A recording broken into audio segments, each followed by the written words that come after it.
Parce qu'on a voulu faire croire ici que tout ce qui vient dans une pêche comme celle-là, leurs mouvements, leurs activités sont connues du tenancier. Ce n'est pas vrai. C'est vrai, nous sommes en retard dans ce pays. Je disais à un confrère que je venais de faire 2 semaines à une auberge à Rome, en Italie. Je n'ai vu ni le propriétaire, ni les caissiers. Je payais mon logement en ligne à Kinshasa. On m'a envoyé les codes d'accès en ligne. Et je suis arrivé à l'hôtel, j'ai mis les codes et je suis entré. J'ai trouvé les codes de la chambre à l'entrée, j'ai ouvert la chambre, j'ai fait 2 semaines, je n'ai vu personne. Parce qu'en bas, il y a une cafétéria, chacun se sert et il part. Mais ma chambre était faite tous les jours. Le dernier contact que j'ai eu, c'est un WhatsApp de la gérante pour me rappeler que monsieur, aujourd'hui à 12 h, vous devez libérer la chambre. Elle s'appelait Anastasia. J'ai fait 2 semaines, monsieur le président, madame, c'est le juge, je n'ai vu personne. Je payais, j'ai dormi, j'ai mangé, je bénéficiais de l'entretien. Faut-il ceci, monsieur le président, que prétend que le tenancier d'un hôtel a de la maîtrise sur l'activité de ses hôtes, c'est rentré au XVIIIe siècle. Monsieur le Président, ce dimanche 19 mai, monsieur Mugangu et son épouse, ils se réveillent le matin. Ils font le petit déjeuner. Ils prennent leurs petits enfants, mineurs 4. Ils vont au culte. Ils vont prier. C'est des chrétiens pratiquants. Ils vont au culte. Et après le culte, ils rentrent chez eux, à l'hiver.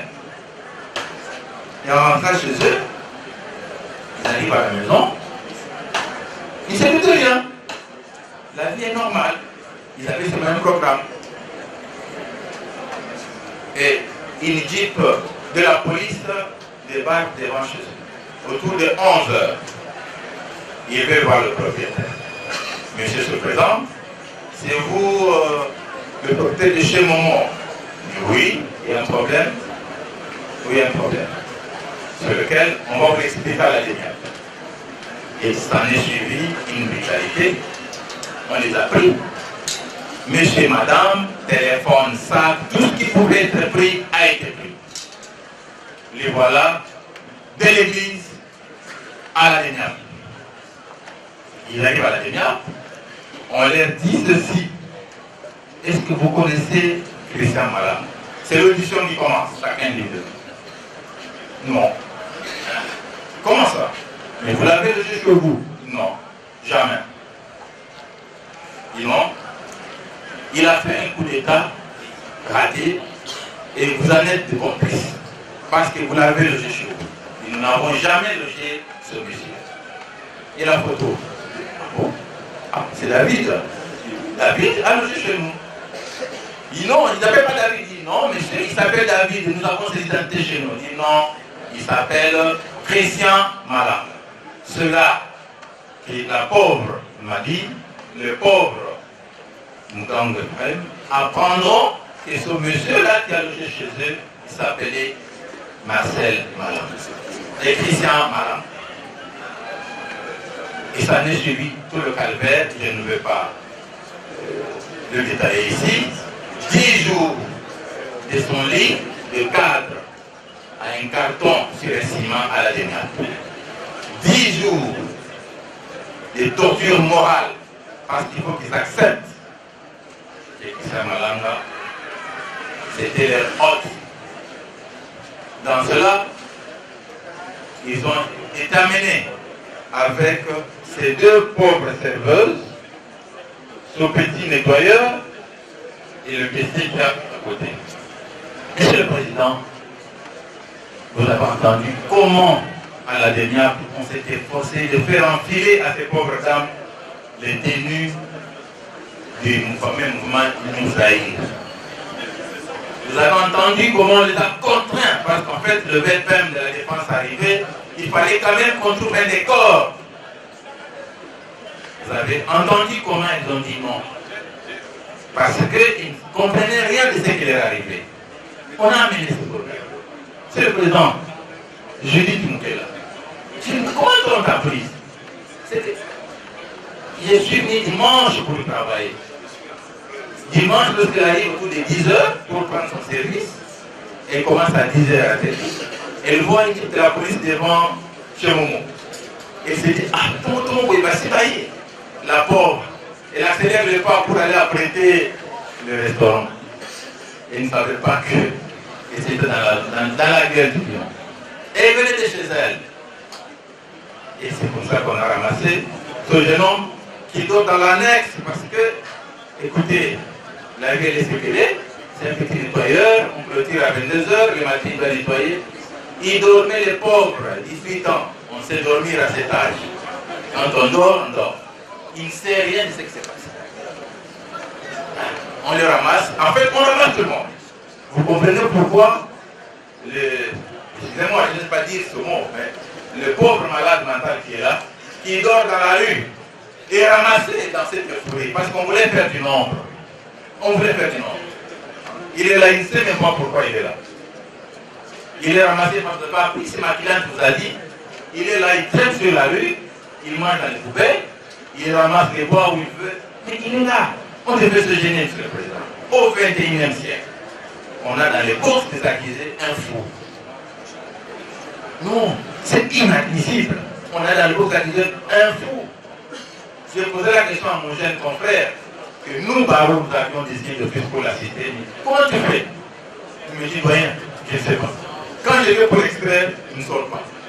Même quand on va le tirer pour ton avocat, il est là. Il ne comprend pas c'est quoi l'avocat. Je lui dis, tu vas plaider pour lui? Il me dit, je vais dire quoi? Non, il viendra à l'avocat. Vous comprenez pourquoi on a fait du nombre? On a ramassé tout le monde. Dieu merci, c'est à 11 h. Ça aurait pu être l'après-midi. Vous auriez dit une centaine de clients ici.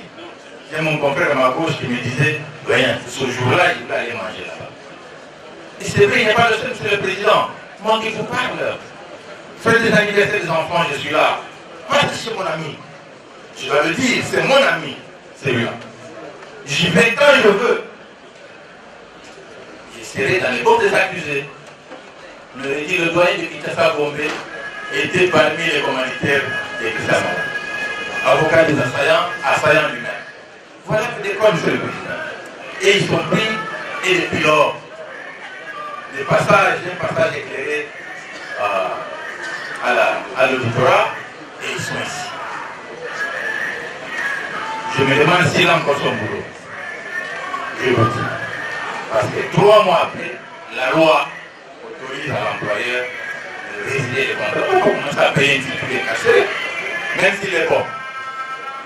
Monsieur le Président, voilà les faits. Voilà les faits. D'accord. Nous n'allons pas abuser de votre temps. Monsieur le Président, je voulais quand même, avant que mes confrères prennent la question de droit, me poser quelques questions. Je suis dans les faits qui me taraudent l'esprit, parce que je n'arrive pas à y répondre, Monsieur le Président.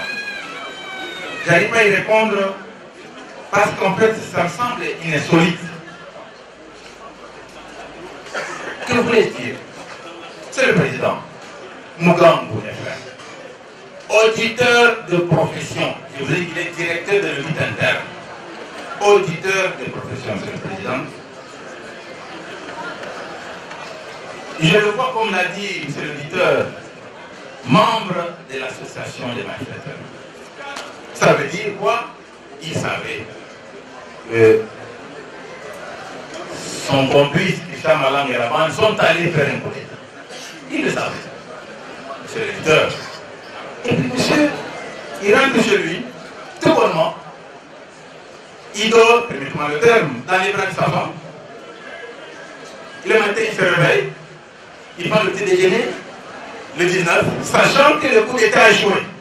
Sachant que Hicham Malanga, il ne s'est pas été interpellé. Et puis il est là, il va à la messe, il rentre à attendre qu'on vienne le prendre. C'est une question que le tribunal peut se poser, parce qu'en fait, vous devez comprendre quand même l'état d'esprit de ce que vous jugez. Est-ce que cela est normal? Est-ce faisable pour un intellectuel de pointe comme lui et pour dignes intellectuels de pointe comme celle-là, tous les complices? La nuit, ça a été sûrement planifié en leur présence, et ils rentrent chez eux, ils vont dormir tout bonnement. Et le matin, ils attendent. Même pas aller se cacher à Matadiba. C'est un non-sens, Monsieur le Président. Lorsque je prends la note de PJ qui envoie Monsieur le leader, s'agissant de Mugambo, le PJ ne dit rien. Qu'est-ce qu'il dit? Je vous transfère Mugambo et pour de Madame Magui, la gérante de l'auberge. En fait, c'est ça l'infraction. Le PJ, il ne sait pas quoi dire. Parce que le monsieur est né. Ni agent chez Momo, il n'y travaille pas. Mais son seul fait, c'est le pour. Donc le PJ a voulu qu'il accompagne sa femme entrée. C'est ce que la note de PJ dit. Époux de la responsable de l'auberge. Je prends une autre question. Je l'ai soulevée tout à l'heure. C'est pour celle-là. Je dis tout à l'heure. Membre de l'association, j'ai vu monsieur le procureur, mes confrères, ils reviendront. Et celle qui s'occupait de nettoyer les chambres, choses comme ça. Les soirs, ils savaient que cette nuit, on va opérer. Je serais peut-être la nettoyeuse de la présidence. Et puis elle rentre chez elle, à ce moment, et le matin, à 10 h, elle prend son sac, c'est perpète au pied, sachant que ça a échoué. Et elle revient chez Momo tranquillement. Elle voit les policiers devant et elle ne fuit pas. C'est pas possible, même si elle est bête, Monsieur le Président. Même si elle était bête. Mais le petit ici, qui dormait dans l'annexe, on le réveille lorsque la police arrive. Il sursaute, c'est la police. Lui aussi a financé les terroristes. Il aurait dû être debout devant nous, mais non. Même lui, ah oui, monsieur, financeur de terrorisme. Non, je n'ose pas rigoler. Non, non, il y a des choses qu'on ne peut pas dire. Il y a des choses qu'on devrait s'interdire de dire.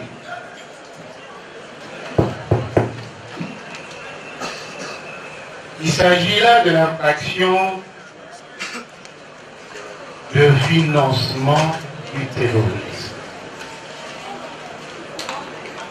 C'est là que je saute de joie lorsque je vois le ministère public déjà nous exempter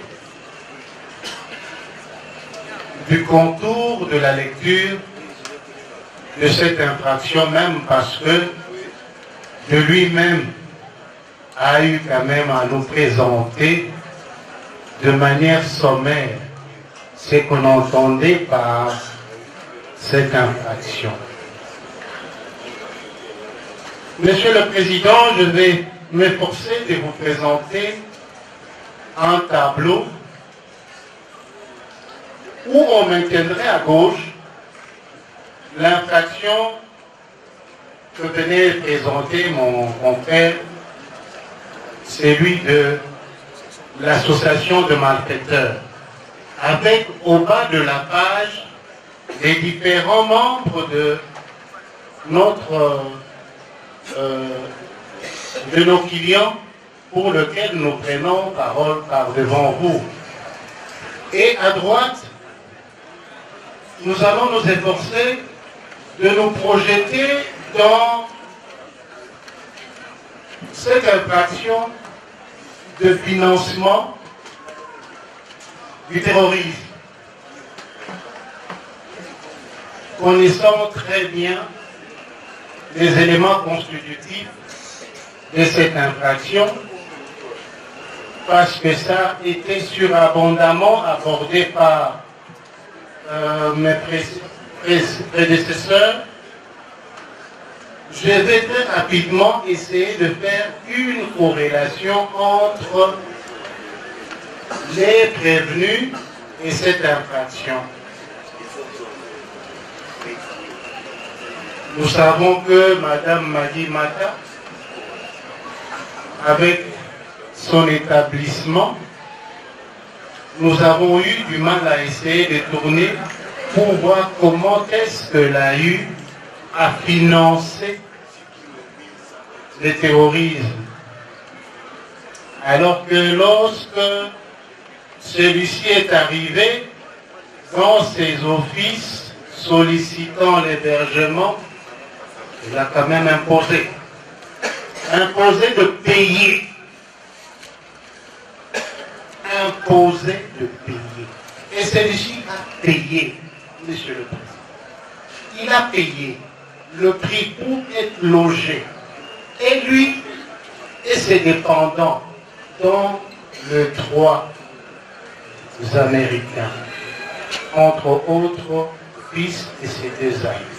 Ils ont payé le prix pour ce journée.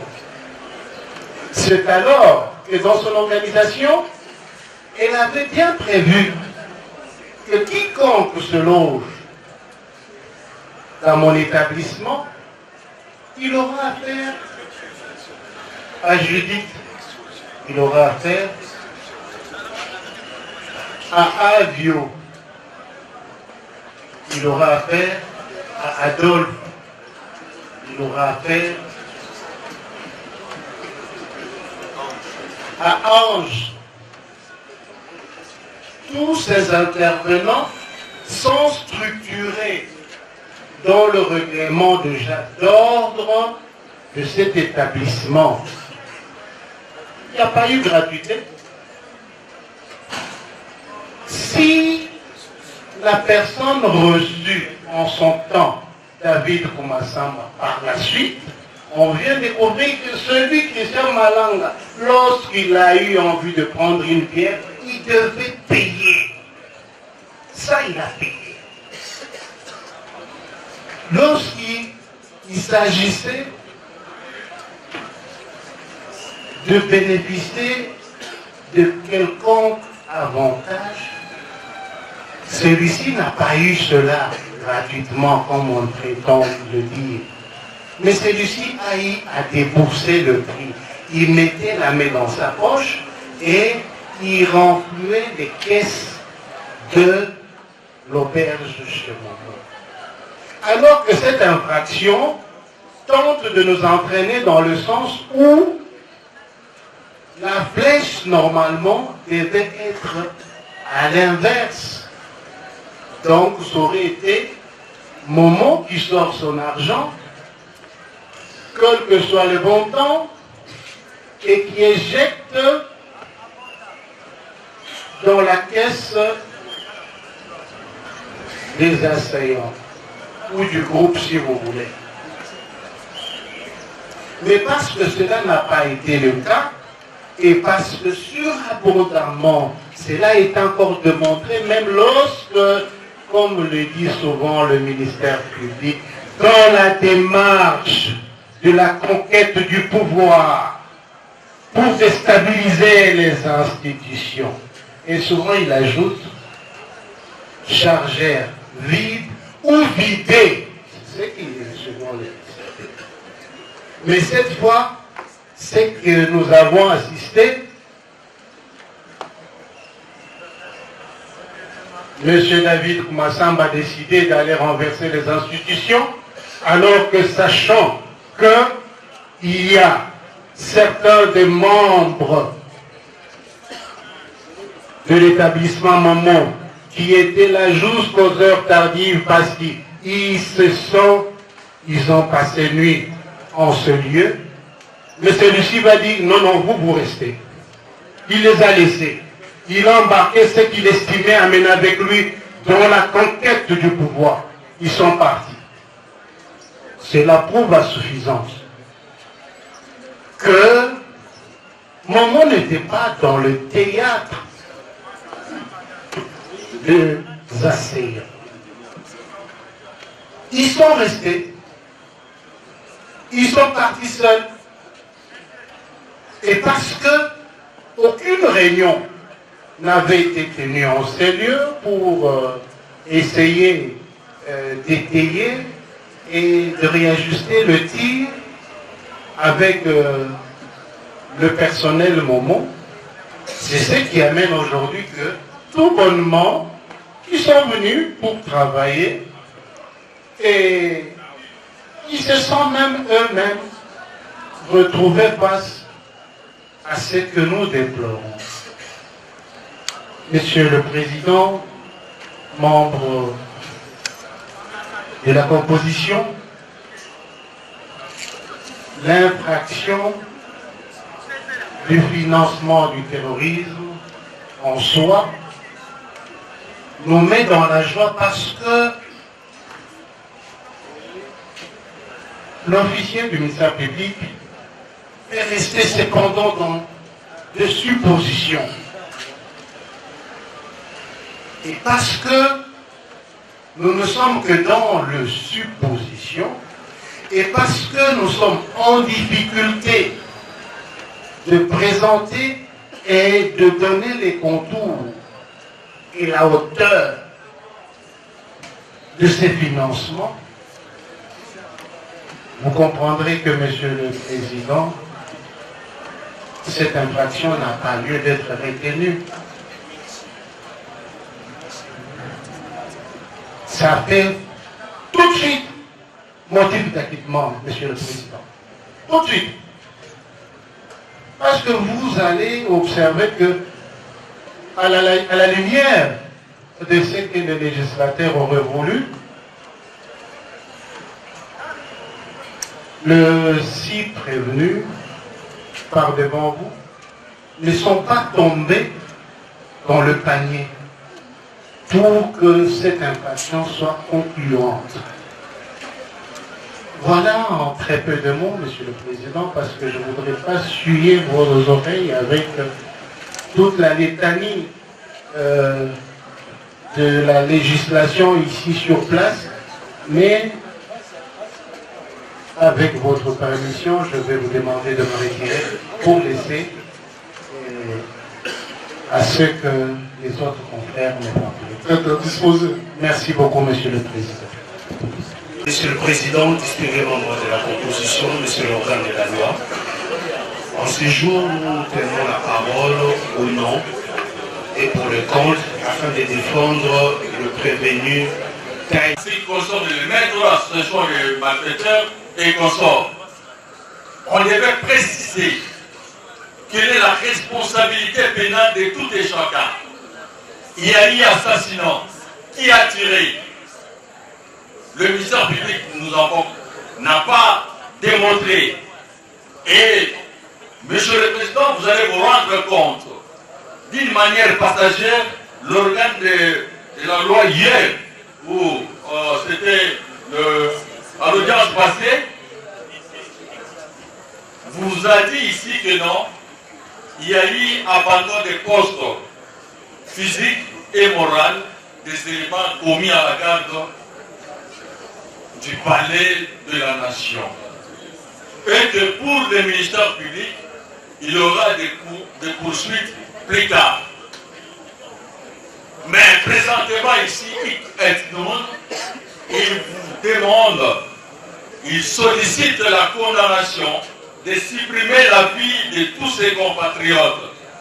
Mais dans l'entretemps, les éléments commis à la garde, qui devaient tous comparaître, à défaut d'eux, puisqu'il n'y a pas de mauvaises troupes, il n'y a que des mauvais chefs, même ne serait-ce que leur chef comparaître pour que la vérité puisse être étalée au jour.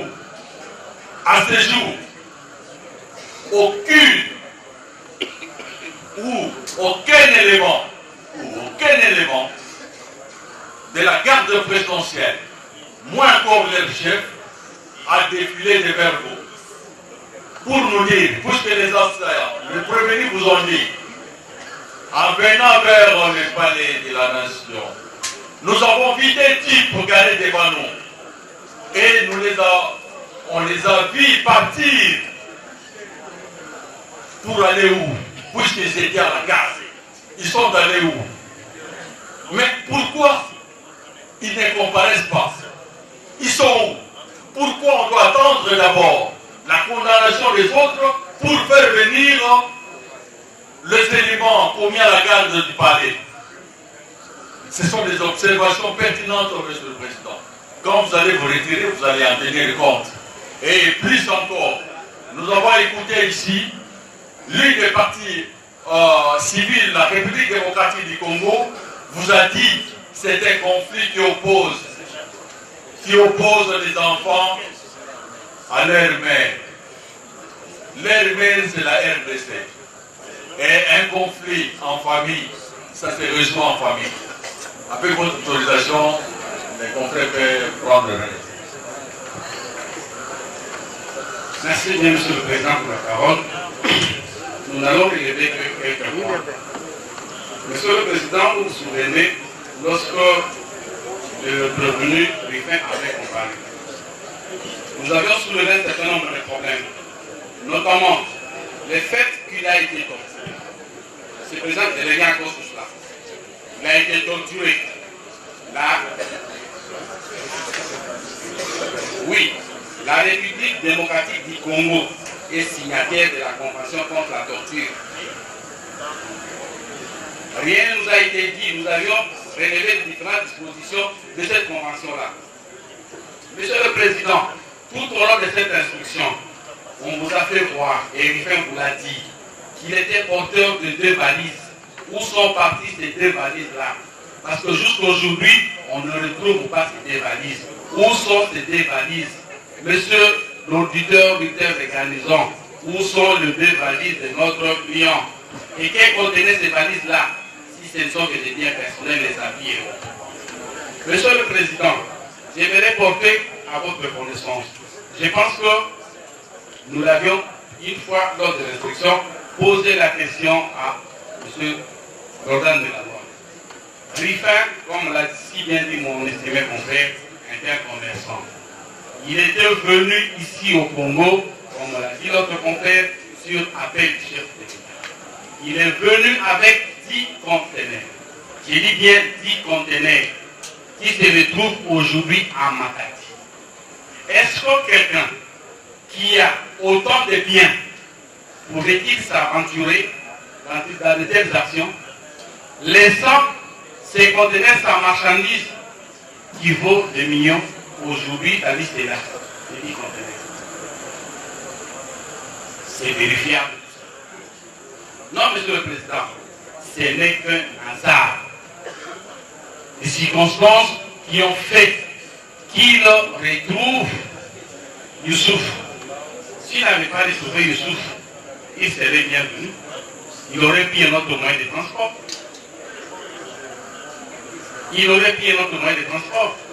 Mais, Monsieur le Président, tout au long toujours de cette instruction, on nous a dit, regardez dans les décisions de renvoi, qu'un groupe d'Assaya avait rempli les armes au niveau des dépôts et autres. Parce qu'il y a aussi une responsabilité de la République. Après qu'on ait rempli ces armes-là, nous sommes encore au niveau des dépôts. Qu'avait fait la police? Parce que si cette information avait bien circulé, mais je ne pense même pas qu'ils auraient atteint Gombe. Je ne pense même pas. Parce qu'on les aurait arrêtés bien avant. Quand on fait de cette information-là, quelques mètres plus loin au niveau de la roue, on a tiré, les gens ont entendu les coups de feu. Quand on fait, rien n'a été fait. Jusqu'à atteindre la cité Lagombe. Chez Kamel, c'est à combien de mètres du palais de la nation? Tous ces coups de feu-là, ça n'a ému personne, personne n'avait entendu. Où se trouvaient tous ces militaires, tous ces policiers-là. Jusqu'à atteindre le palais de la nation. Où étaient les gardes? Moi, j'aurais bien voulu que l'on commence ça, peut-être par juger d'abord les gardes, qu'aujourd'hui juger nos clients. Parce qu'ils devaient nous dire où se trouvaient-ils. Pourquoi avaient-ils fui? Et toute leur hiérarchie militaire, c'est eux qui devaient commencer par comparer, sinon on met tout le monde dans le même panier. Mais aujourd'hui, c'est comme si on fait la part belle aux militaires et les autres comparaissent ici. Non, Monsieur le Président, la République aussi devrait se remettre en cause. Parce que si la République avait pris tout en main, on ne serait peut-être pas là aujourd'hui. Donc il est quand même malsain de vouloir mettre tout sur les dos des prévenus qui sont derrière nous. Monsieur le Président, nous n'allons pas être trop longs, nous serons beaucoup plus polis dans nos écrits, mais j'aimerais aussi rappeler, quand même, sur les plans des principes. Monsieur le Président, nous avons suivi ces procès. J'aimerais relever juste un exemple. Que notre client avait décrit la façon dont il avait été torturé au niveau de la réunion. Et nous avons lu ces pièces, les PV. On n'a même pas trouvé qu'il y a eu une confrontation, alors que poursuivi en participation criminelle. Les ministères publics ne nous ont même pas produit, ne fût-ce qu'un relevé téléphonique, un coup de téléphone, passé entre notre client et M. Malanga et autres, rien. Mais j'aimerais juste rappeler une jurisprudence de la Cour suprême de justice, qui dit que la Cour suprême a toujours considéré comme irrégulières les procédures pénales dans lesquelles les prévenus n'ont pas été entendus ou confrontés avec d'autres personnes à charge ou même à décharge, et celles dans lesquelles il a été omis certains devoirs d'instruction, alors que l'infraction doit établir preuve à l'appui, à la lumière de l'ensemble des éléments du dossier, lors de son instruction tant préjudictionnelle que juridictionnelle. Nous sommes l'arrêt, Cour de justice, RPP 194, du 20 avril 2004, en cause M. Kitemiyezu contre M. Kyung Iko Siel Kitoko Wanzambi, Mme Darouez Apendek et RDC. C'est l'arrêt inédit, et puis un autre arrêt aussi, RPP 195, 17 juin 2005, cause M. Kitemiyezu contre KCB et la RDC. Monsieur le Président, je pense que ce que j'ai dit est quand même grave, parce que lorsqu'on poursuit les prévenus en association criminelle, et surtout qui sont poursuivis pour association de malfaiteurs, on devrait quand même les confronter, bien que ça a été fait ici, mais de façon un peu embryonnaire. Est-ce que tous ces prévenus se connaissent? Parce que pour former une association de malfaiteurs, il faudrait que les différents membres se connaissent. Ici, les gens ne se connaissaient pas. Vous l'avez bien suivi. Comment les uns et les autres se sont retrouvés dans le bus.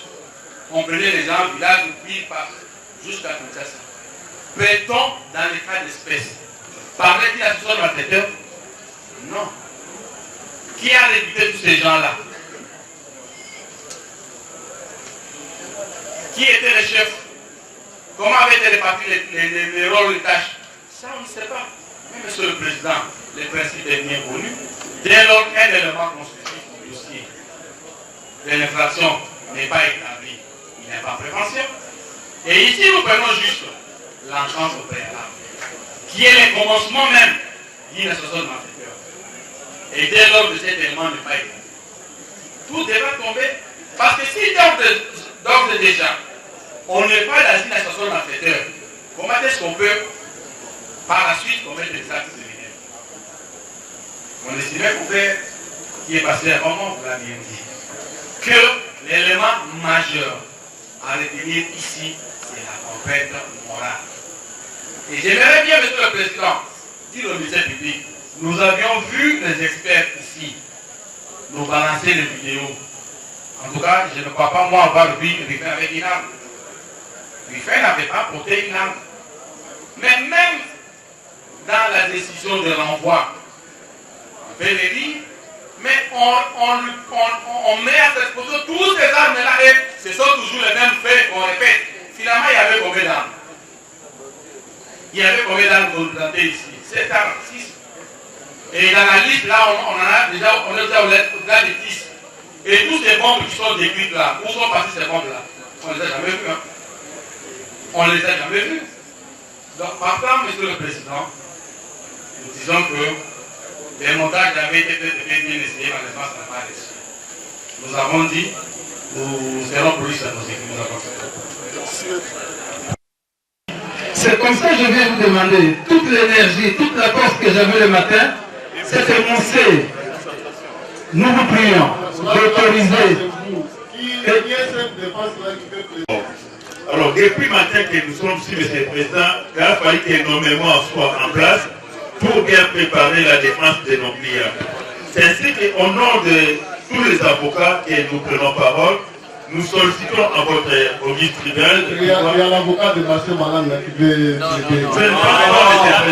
le Président. Il est d'avis qu'avec nous. Il n'y a personne qui peut accepter de payer à cette terre. Monsieur le Président, personne qui veut prendre la parole ici, Monsieur le Président. Abandon, oui. Ça, vraiment, c'est l'abandon. Nous sommes fatigués, Monsieur le Président. Nous ne pouvons pas, en tout cas, à ce moment-là, prendre la parole pour plaider. Non. Nous ne pouvons pas prendre la parole pour plaider, Monsieur le Président. Comprenons notre émotion. Nous sommes quand même des avocats. Nous vous demandons, vous le tribunal, si vous pouvez nous écouter, de renvoyer même les rendus. Et nous venons pour plaider, Monsieur le Président. Nous sommes déjà dans